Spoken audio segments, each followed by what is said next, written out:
akanabantwana yini?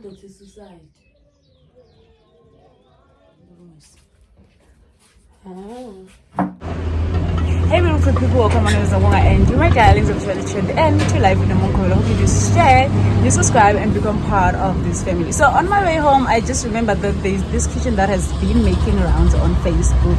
And I really couldn't wait to try it. And I was there convinced that, you know what, let's just go to Nas Plaza or just pass by Nas Plaza so that I can try their food. I didn't even eat so to accommodate their food today. So we have already ordered, and we've ordered pork pap with a few salads, and luckily we also got free chicken because getting free stuff it's a thing these days. But then yeah, I'm here with Bay, although today he is not into camera, but that's fine. So we are doing more of a gas kitchen today, and yeah, that's the fun part of being home because we're doing gas vibes, gas things. And so let me quickly show you the food so we can eat because I'm totally hungry.